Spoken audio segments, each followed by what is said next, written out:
en una policy.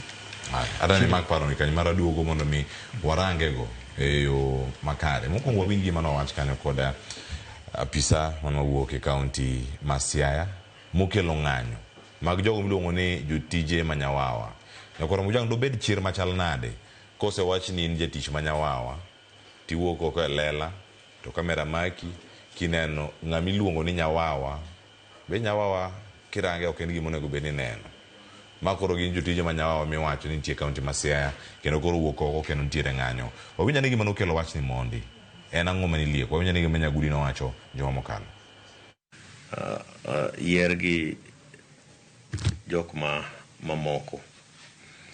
Koro ne wayudo weche moko mane liekore ni nitiere jomoko mane tiyo e migepe mag thieth to ni ne pok ochulgi osara kuom dweche mang'eny.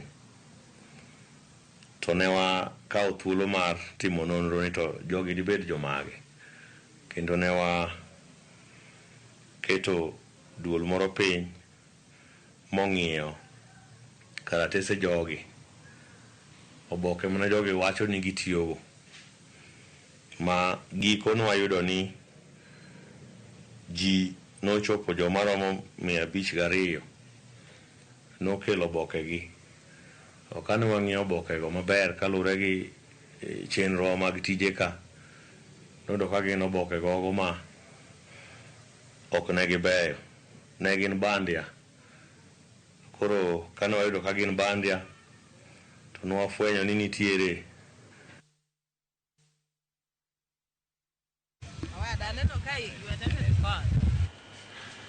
Wanya koro mo jowa mano kirango weche mantiere ka. Mokwongo gin obok mabandia, moko bende gin kanyo ma osetim nonro, oseyangi ni moko ponono gin mago jotije manyawawa koso oyo. Mokwongo nyakoro mo jowa nitiere weche mapod nitiere iye kae wamedo luwo achiel kachiel ni jogi ka gin nyawawa mana kwa wacho ni en ng'ano maponono der mar pondo kata chala yamo kata onge ng'ama de dwar mar mondo mi ong'eye. Steve Biko olosonwa sigana ni ma koro gin jotije miwacho ni manyawawa mang'anyo. Nyakoro Mujang dipo neno nyawawa e tielo mokwongo e Ramogi TV ka entiere kar kae gi wang'i jotije manyawawa. Wawinjo ne sigana Steve Biko. Chieng' tich abich juma mokalo, Ten County ma Siaya kokalo kuom migawo mandiko jotije e tich nochungo jochiw thieth mane tiyo rang'iny mopogore e ute thieth mopogore e kaunti no kitudogi ni gin jotije manyawawa.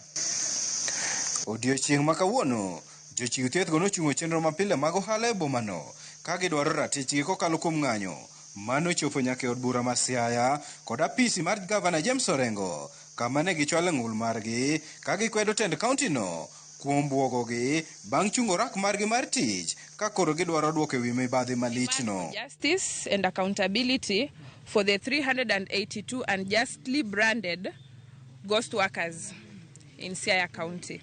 E kinde no ne gikwedo weche manyocha wachi kod apisa mochung' ne board mandiko jotije tich e kaunti ma Siaya, Wilfred Nyagudi, mane owacho ni jochiw thieth go noyudo tijegi e yo mabandia kata odoko ni gisetiyo kuom dweche 9 maonge kata osara. Kalure kod Emilia Nyango, onge jachiw thieth moro amora mosedadhoge gi apisas mag okwach kich e wi mibadhi mar yudo tich e yo ma chik ok opuodho ka koro kwayo tend obila mondo tim nonro e wi kaka ne giyudo tich kokalo kuom tend kaunti ma Siaya. CEO of the Siaya County Public Service Board over the media claimed that the Criminal Investigations Department, also known as CID, assisted in verifying fake appointment letters and forged signatures. This statement is not only false, but a deliberate attempt to criminalize and intimidate us. Here is the truth. Number 1, no CID investigation exists.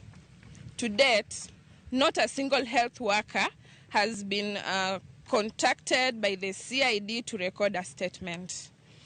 No one has been arrested or charged in court over this alleged forgery. Ewi mano, ne gikwayo gavana ma Siaya James Orengo mondo kwagi ng'uono ni mar nyingegi oselandore marach kaluwore kod kaka apisa mochung' ne bod mandiko jotije tich e kaunti ma Siaya nolieko ni ne giyudo rak margi ka koro giramo ni gidwaro osara mar dweche 8. Public apology from a governor of Siaya for the humiliation and defamation suffered by 382 healthcare workers. 2. Immediate payment of 8 months' salary arrears on to each of the 382 workers. Number 3. Unconditional restatement of all 382 workers, not to settle a few or other original opposition. MCA ma Siaya Township obiro tare mano riwre kodgi to nyiso gino mare ni tend od bura ma Siaya biro luwo mibadhi mokwako kaka nondik jochiw thiethgo e tich mar neno ni giyudo ratichgi. Nimeleta petition, kesho nimeongea na speaker Said, nilikuwa nakuja hapa nikaambia speaker petition imekuja tayari.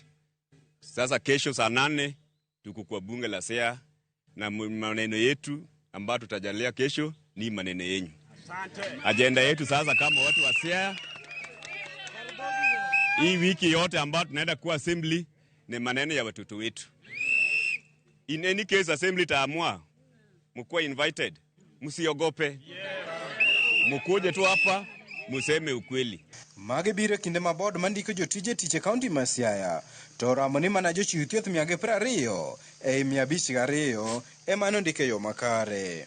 Steve Biko, Ramogi TV, Siaya. Nyakura Mugijwang, mane sigana mokakino kanyo kod Steve Biko, antiere ka kod welo ariyo manyasai bende oloso odiochieng' ma kawuono mondo bed ni wuok e kaunti ma Siaya. Achiel kuomgi osedonjo